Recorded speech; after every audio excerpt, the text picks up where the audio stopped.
Hola, hola, gente linda, te saluda Indira Gómez y bienvenidos a un episodio más de Ahora Vos.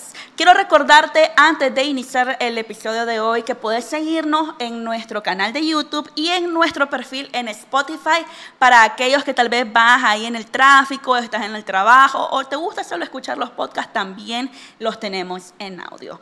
Hoy vamos a hablar sobre el tema de la prevención. ¿Qué es la prevención?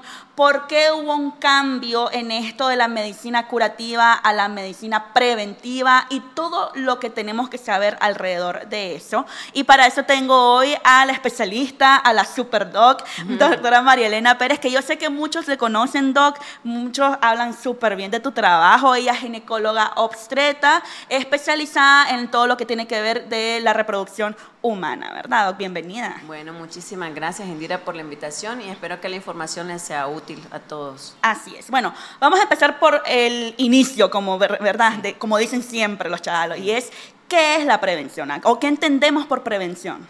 Ok, prevención se entiende de dos formas. Uno es detectar a tiempo para que podamos evitar desenlaces fatales, y lo otro es detectar antes de que pasen las cosas, todos los factores de riesgo, ¿verdad?, que tiene una enfermedad para que no suceda esa enfermedad. Ah, ok, muy interesante. Nos comentabas detrás de cámaras que hace tiempo, hace años, no sé cuánto, tal vez nos puedes decir, ¿verdad?, cuando surgió ese cambio, se optaba mucho por la medicina curativa, que en mi poco entendimiento tiene que ver con que ya llegabas enfermo y solo te dan el tratamiento para o superar la enfermedad si se podía o vivir con ella, ¿no? Así es. Y se hizo este cambio a la medicina preventiva, ¿verdad? ¿Por qué se dio? O sea, ¿a raíz de qué fue este cambio?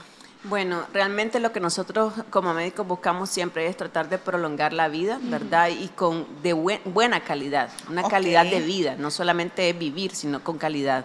Entonces, realmente la medicina preventiva sí viene desde hace muchos años, décadas, hablando de las vacunas, porque para esto funcionan, ¿verdad? Pero ha tenido más auge, más aceptación por parte de las personas, de los pacientes, hasta hace más de unos 10 años, por así decirlo. Entonces, ya nos estamos centrando más en que los pacientes sepan, entiendan de su enfermedad para que puedan detectar lo que podría causarles en el futuro. Entonces, hacemos énfasis en eso. Claro. Ahora, partiendo de esta premisa, ¿no?, de que los pacientes no solamente lleguen a curarse, sino a prevenir, a conocer realmente su estado, a conocer toda su genética, porque hay enfermedades que ya vienen de genética, ¿no?, de un historial de tu familia que pueden llegar a sucederte a vos por X o Y razón. ¿Cómo se empezó a llevar? Porque yo digo, esto es educar. Esto es romper paradigmas, esto es romper ciclos y educar a la gente de que se tienen que cuidar antes de. ¿Cómo sucedió todo esto o de qué forma en tu especialidad, que es ginecología obstetra, abordan estos casos? Sí, por ejemplo, yo también lo miro en mi consulta privada, porque antes llegaban las pacientes ya embarazadas, por así decirlo, y no hacían chequeos previos, controles preconcepcionales, decimos, ¿verdad?, antes del embarazo. Y ahora están llegando cada vez más pacientes a realizarse exámenes, su Papá Nicolau, antes del embarazo, 3 meses, 6 meses antes, incluso cada vez más están llegando con su pareja, porque no solamente es la mujer. Exactamente. ¿Ya? O sea, tenemos que incluir al hombre desde etapas tempranas también. Wow. ¿De qué forma? Es interesante eso, porque normalmente relacionamos la visita al ginecólogo de que, bueno, le toca ir a la mujer. Le toca a la mujer, le toca a la mujer. ¿De qué forma ahora se está integrando el hombre, que debería integrarse desde el principio, ¿no? Así es. Porque es parte del asunto en este proceso de la prevención de... Así es. Bueno, realmente, como te dije en la primera consulta, generalmente antes de 3 meses a 6 meses antes, ¿para qué? Para revisar si los exámenes de sangre están bien, si tenemos niveles normales de hemoglobina, para ver que no tengamos anemia, porque la anemia también afecta a bebé, para ver que no tengamos los niveles de azúcar en la sangre dentro de lo normal, la glucosa normal, que tengamos su Papá Nicolau dentro de lo normal, ¿verdad? Y que el hombre también tiene que tomar ácido fólico, por ejemplo, 3 meses antes del embarazo. Antes se decía que solamente era la mujer, pero ahora el hombre y la mujer son ambos los que tienen que prepararse. Entonces, y estar libre tanto de tabaco, de licor, ejercicio físico bueno, alimentación saludable. Esto incluye a los dos, porque mientras mayor calidad de óvulos tengamos y mayor calidad de espermatozoides tengamos, vamos a tener una mejor calidad de embrión y pues vamos a tener un embarazo un poco más saludable. Y hasta lógico, de verdad. O sea, si venimos haciendo ese cambio de chip, de paradigma, es lógico porque al final los dos ponen de su parte para que haya un bebé. Exacto, son 50 y 50. Así es. Realmente. Y esa inclusión que se está haciendo, obviamente también tiene que ver por parte del entorno. Es decir, por ejemplo, hay doctores que los doctores permiten que la pareja llegue, por ejemplo. Pero, digamos, los hospitales están haciendo cada vez más que el papá esté en el parto, porque antes era como, el papá no puede estar en el parto. En tiempos de COVID, por ejemplo, también el papá no puede estar en el parto, pero el problema es que el papá es alguien importante para ese bebé, claro, y para la mamá también. Claro. Entonces se considera que sí tiene que estar en el nacimiento y mucho más importante pues en la parte de la lactancia. Ahora, es importante que llegue también, sí, porque el papá tiene que apoyar a la mamá. La red de apoyo para la madre, para mantener la lactancia, es muy importante. Incluso cuando en los controles prenatales es importante que el papá sepa cuánto ha ganado de peso. ¿Por qué? Porque eso influye en los alimentos que están teniendo en la casa. Y digamos, él apoya en qué sentido, que si ella está comiendo saludable, pues él también tiene que comer saludable para no caer en la tentación, por ejemplo. ¿ya? O sea, el apoyo emocional es muy importante, aunque él no se esté revisando en ese momento. Pues claro, él tendrá que tener también su revisión previa con urología, con el urólogo. Claro. Para que analice la calidad del semen, para que le dice que no haya infecciones, ¿verdad? Y en la mujer también. Así es. Es súper interesante todo lo que estás hablando, Doc, porque ahí nos damos cuenta que no es de uno el trabajo. Ella es la mamá, ella es la que va a parir, ella es la que va a dar a lactar al bebé, ella es la que va a cuidar al bebé. Realmente es un trabajo de dos siendo uno, dos haciendo el trabajo de uno, ¿verdad? Y todo esto es parte de la prevención, como decías, porque desde que deciden planificar, ¿verdad?, al bebé, o desde que deciden tener relaciones sexuales, todo eso, va a haber un momento en que, nada es 100% seguro, en un momento pueden quedar embarazada la mujer. Entonces, se tienen que cuidar desde el principio para prevenir precisamente. Ahora, la palabra prevención de forma individual, ¿verdad?, como persona individual, tiene que ver también no solamente a la hora de planificar un embarazo, sino de conocerte, de conocer qué enfermedades dentro de tu rama, ¿verdad?, que es la ginecología obstetra, puedo llegar a desarrollar si es que mi mamá, si mi abuelita, si mi papá, etcétera, hubo cáncer, por ejemplo, de mama, hubo leucemia, hubo diabetes gestacional, que eso quisiera que hablar un poquito de eso porque mucha gente no lo conoce el tema de la diabetes gestacional, etcétera, ¿no? Entonces, yo creo que también, Doc, y eso se lo decía antes de comenzar a grabar el episodio de hoy, es ¿desde qué edad uno tiene que empezar a visitar al ginecólogo? Ok. En cuanto a esa pregunta de qué edad hay que visitar al ginecólogo, generalmente tiene que ser con la primera regla, ¿verdad? O inclusive un poco antes, porque para que uno le expliquen cómo son los cambios de su cuerpo, ¿verdad?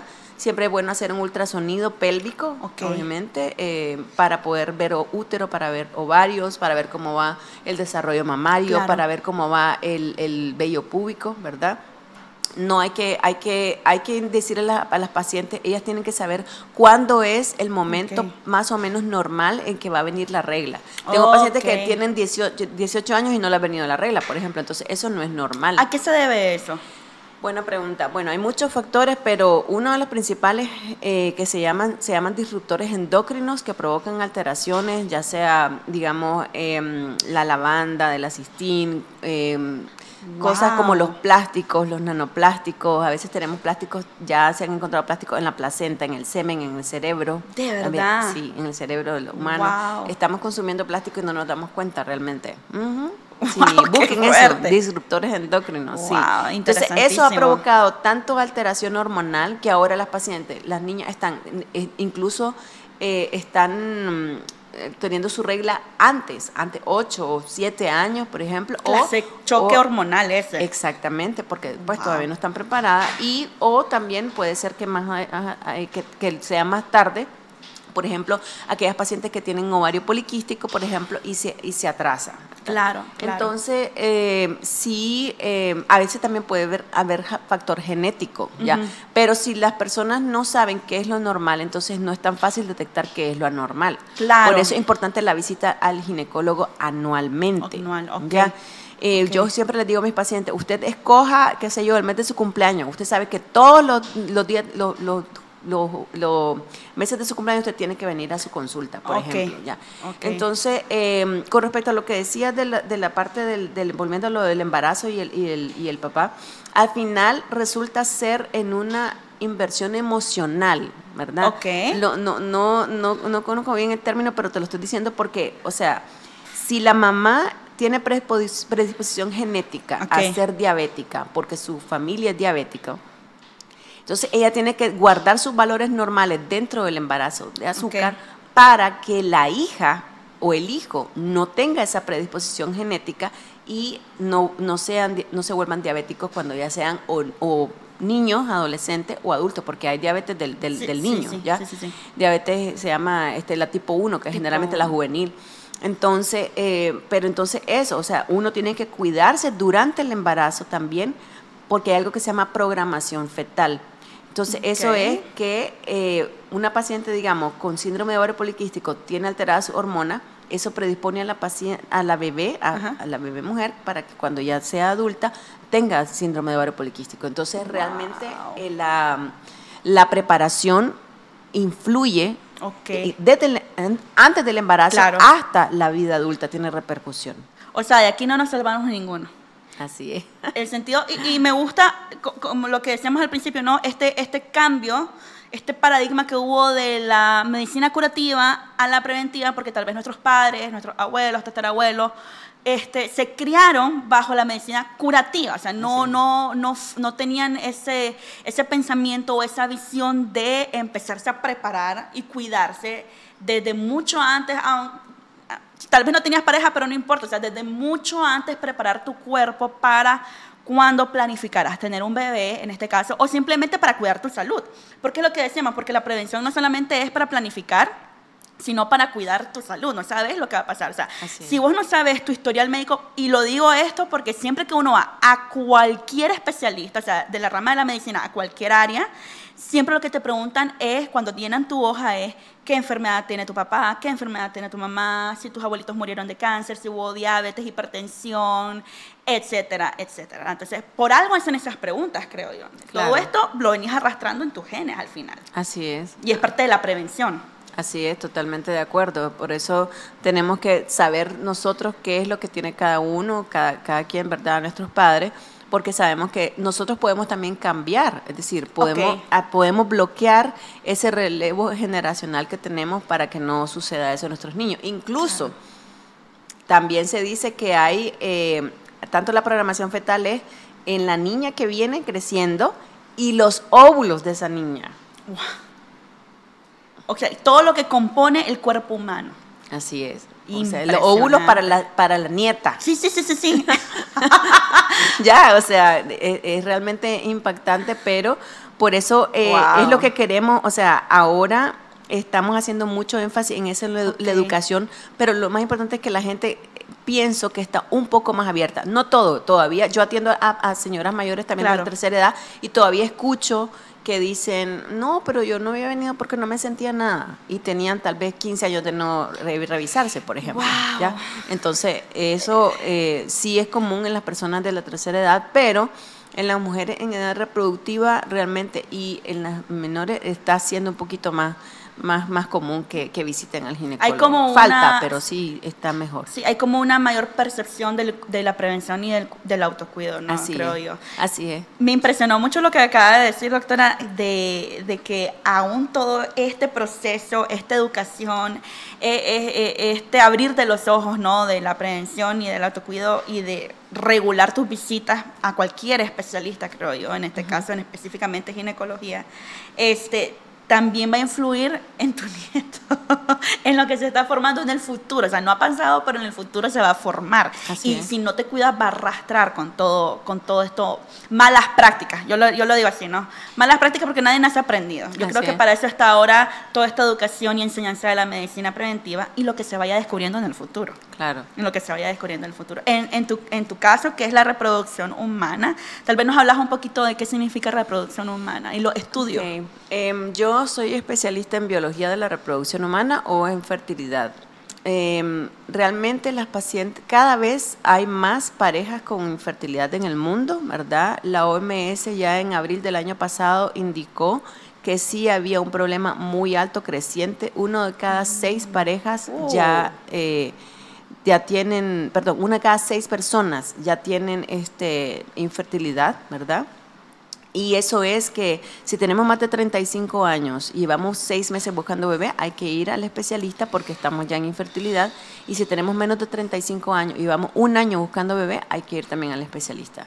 Entonces, también tiene mucho que ver lo que comemos, los insecticidas, los pesticidas, todo lo del súper que está ahí en el campo y bueno, se lava, la contaminación ambiental, ¿verdad? Así es, ¿verdad? El tabaco, el licor y todo lo que vemos, las grasas, todas las hormonas que le ponen a los pollos, por ejemplo, para o que te inyectas, porque hay gente que va al gimnasio y se inyecta un montón de cosas también para aguantar el gimnasio. Entonces todo eso altera, ¿verdad? Y pues la verdad lo que queremos es eso, queremos que la gente despierte y entienda, comprenda que una parte está en sus manos y otra parte pues no, pero lo que esté en nuestra parte por lo menos que hagamos lo posible. Entonces, con la fertilidad, ¿cómo podemos prevenirla? Realmente, bueno, su chequeo ginecológico anual, ¿verdad? Siempre tienen que valorar, en el caso de la mujer, su reserva ovárica.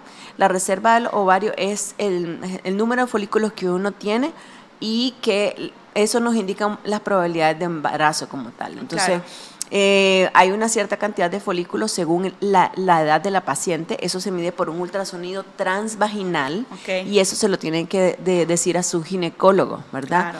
Porque me he encontrado pacientes que tienen 25 años, por ejemplo, y tienen mucho dolor en el vientre, tienen datos de endometriosis y su hormona antimuleriana está muy baja, o sea, la reserva ovárica está muy disminuida. Entonces tienen menos chances de poder quedar embarazadas. Exactamente. Entonces, y también, por ejemplo, aquellas pacientes que llevan 10 años con anticonceptivos orales combinados de manera continua, eso afecta la fertilidad, ¿ya? Afecta la fertilidad. El uso continuo de más de 5 años no es bueno, ya va reduciendo el número de folículos. Y por ejemplo, lo que es en el hombre, lo que le llaman la creatina, las proteínas que aumentan la masa muscular, eso no es tan bueno, pues realmente, ¿no? Los insecticidas, hay gente que trabaja en el campo también, los pesticidas, eso afecta a la parte de los espermatozoides y predispone a malformaciones sobre todo. Entonces, ¿cómo podemos detectar, cómo podemos prevenir? Haciendo su chequeo anual, haciendo estudios de semen en el caso del hombre, estudios de semen en los centros de reproducción. Hago un poco de énfasis en esto porque realmente los centros de reproducción están debidamente entrenados en analizar semen, ¿ya? Aquí hay solo 3 centros de reproducción en el país. No es que yo trabajo específicamente en uno de ellos, ¿verdad? Pero sí es importante decirle esto, que los centros son los capacitados para un seminograma. Y en la mujer, pues la hormona antimuleriana, pero no solamente eso, hay pacientes, hay que valorar su tiroides, hay que valorar, porque influye mucho en la fertilidad, hay que valorar, por ejemplo, la prolactina, que es la hormona de la leche, la glucosa y la insulina, que tienen mucho que ver con la ovulación también. Una paciente con resistencia a la insulina tiene que alterar su ovulación, entonces es muy importante también. Claro. Y pues en general eso, mantener valores normales de vitaminas, de sangre, de anemia, de verdad, de hemoglobina. Un paréntesis, hablando de las vitaminas, todo lo que tiene que ver, ¿verdad?, para la preparación, la prevención o el autocuido en este caso, específicamente para el embarazo, ¿cuáles son las que se recomiendan o va a depender de la persona? Bueno, no, generalmente en el embarazo ya hay dosis establecidas, generalmente las vitaminas prenatales son bastante completas, así como prenatal, tienen más de 20 oligoelementos, vitaminas y minerales. Una de las más importantes y que siempre abogo por eso es la vitamina D. porque no solamente es para el embarazo, sino para muchas otras cosas también, Okay. y siempre la tenemos baja, siempre. Y ahora todo el mundo conoce la vitamina D. Cuando pasó el COVID, lo que te mandaban era vitamina D, vitamina D, Exactamente, vitamina D. porque esa vitamina D ayuda también a la parte de las infecciones respiratorias. Oh, ok. Entonces, esa es una de las cosas que yo siempre mido en una paciente embarazada, y el 100% lo tiene bajo, a menos que esté en suplemento, porque se está suplementando, esa le va a salir normal. Pero una persona que no se está suplementando, la vitamina D siempre le va a salir baja. Y es bastante bueno para la parte del endometrio, ¿verdad? Claro. Que es para la parte interna del útero, incluso para el crecimiento de los miomas influyen negativamente, en el sentido de que ayuda a que se ok. desacelere el crecimiento de los Excelente, miomas, por me ejemplo. encanta. ¿Ya? En ginecología sí está bien descrito eso, más en reproducción.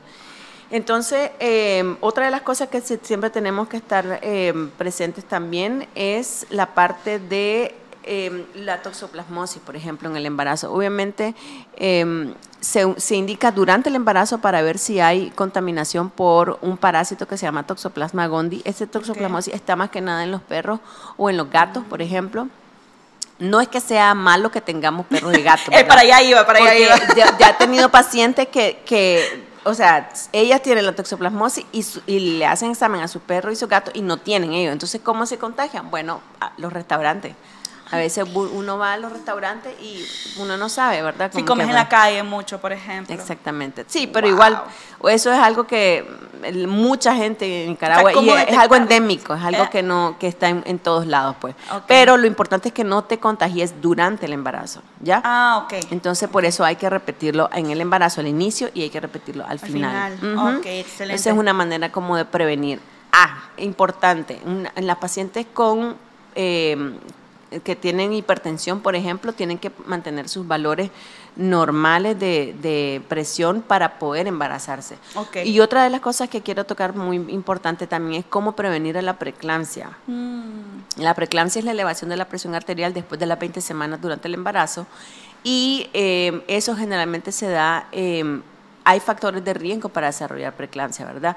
Mayores y menores, pero en este caso, un ultrasonido por un materno fetal, que es un especialista en perinatología, a las 13 semanas, nos ayuda mucho a determinar si hay riesgo de preeclampsia o no. Okay. Ya a las 16 semanas ya no se puede, ni a las 14, tienen que ser máximo a las 13.6 semanas.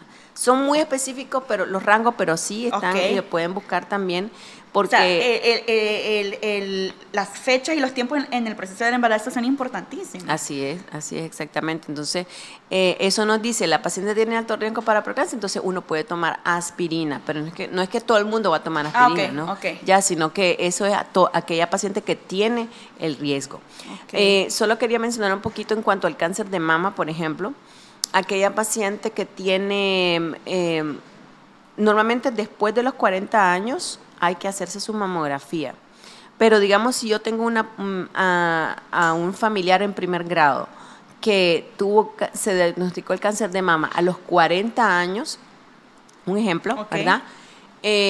Las guías dicen que uno tiene como familiar, tiene que hacerse la mamografía 10 años antes de la edad de diagnóstico. Es decir, a los 30. Sí. ¿Ya? Y hay muchos oncólogos pues que determinan de que sin ningún factor de riesgo ni nada, que hay muchos oncólogos que indican de que a los 35 nos hagamos la primera, ya no a los 40, y después ya nos saltamos a los 40, ¿verdad? Okay. Entonces, pero pues eso... O sea, el tema de la prevención realmente es muy amplio. Es estar pilas puestas todo el tiempo. Así es. Antes de terminar, quiero tocar dos temas. El primero es la diabetes gestacional, ¿verdad? Correcto. ¿Qué es? Tal vez hay mucha gente que la primera vez que escucha este término, correcto, que no sabe de lo que se trata, qué es y a causa de qué. Ok, la diabetes gestacional es una elevación del azúcar en la sangre durante el embarazo. Es decir, no quiere decir que tengas diabetes. No quiere decir, pero predispone a mantenerla en el posparto. Eso ya se hacen exámenes de confirmatorios después. Puede que quede, puede que no. Que generalmente si uno es riguroso en la alimentación y el ejercicio, cuando ya es diagnosticado, ya después del nacimiento, ya todo queda controlado. Entonces, esta diabetes gestacional también se da, bueno, primero por predisposición de la familia, ¿verdad? Segundo, porque hay resistencia a la insulina antes del embarazo. Ok. ¿Ya?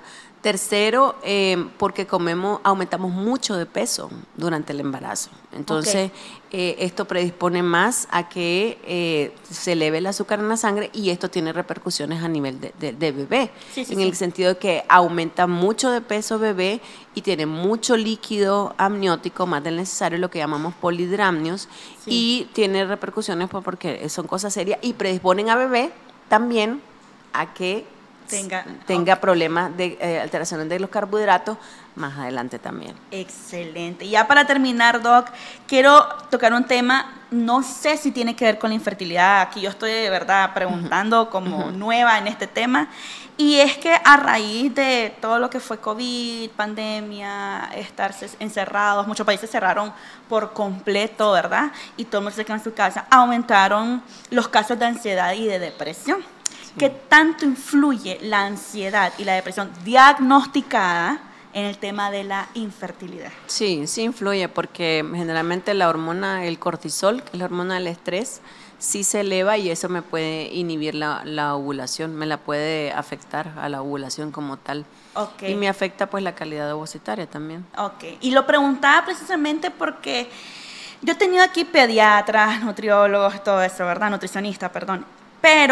Y todos llegan a la misma conclusión y siempre dejamos el mensaje al final. O sea, el tema de la salud es muy integral. O sea, no solo es visitar al ginecólogo, es qué tal está tu salud mental, emocional, si tenés que revisar un estudio de sangre, por ejemplo, para determinar cánceres, etcétera, etcétera, ¿no? Es un estudio integral y es parte de la prevención. Por eso lo quería traer allá al final del episodio de hoy. Creo que parte de la prevención no es solo, bueno, me toca ir al ginecólogo. No, claro. A raíz de eso, el ginecólogo, en tu caso, te va a hacer un montón de preguntas que tienen que ser alertas también para visitar otros especialistas. Así es. ¿Verdad? Así es. Clásico comentario, por ejemplo, es aquella paciente, y ya me lo sé, es una de las cosas que voy a poner. Les digo, padezco de colon irritable, entonces ya les pregunto directamente, ¿su regla son muy dolorosas? Y la respuesta es sí. Entonces, esa es una de las enfermedades que se llama endometriosis. La endometriosis es una enfermedad que crece dentro, el endometrio, que es la parte interna del útero, crece fuera del útero y afecta la parte intestinal. Entonces, los síndromes gastrointestinales están muy ligados. ¿Ya? Y provoca ansiedad, provoca depresión. Entonces, aquellas pacientes con endometriosis generalmente las mando con el gastroenterólogo, pues con la gastroenteróloga, para que sea un manejo realmente integral. En el síndrome de ovario poliquístico, por ejemplo, la paciente no solamente se debe evaluar por la ginecóloga, tiene que ser por el endocrinólogo, por el psicólogo, por el psiquiatra, y en la guía está eso escrito, que es un manejo multidisciplinario. Excelente, me encantó el tema de hoy. Yo creo que es un tema muy amplio, es un tema que mucha gente desconoce, temas de la prevención, porque relacionan la prevención con la ginecología en el tema solamente sexual, pero es mucho más amplio realmente, ya lo escuchamos de usted hoy, y quiero agradecerte por acompañarnos, por estar con nosotros, tus redes sociales y tu número de WhatsApp.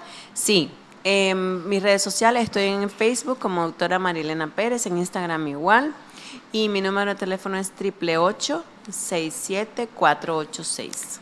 Excelente, muchas gracias, Toki. Muchas gracias. Y todos los que vieron y escucharon el episodio de hoy de Ahora Vos, contame ahí en los comentarios, quiero leerte qué pensás del tema de la prevención. ¿Sos alguien que ya viene cuidando su salud de forma integral desde hace años o empezaste este año? ¿O te diste cuenta a raíz de la información de hoy que realmente algo que necesitas empezar a hacer? Nunca es tarde, creo yo, Doc, ¿verdad? Nunca es tarde para empezarlo a hacer, pero hay que hacerlo, ese es el punto, iniciar a hacerlo. Te saludó Indira Gómez y nos vemos en el próximo episodio de Ahora Vos.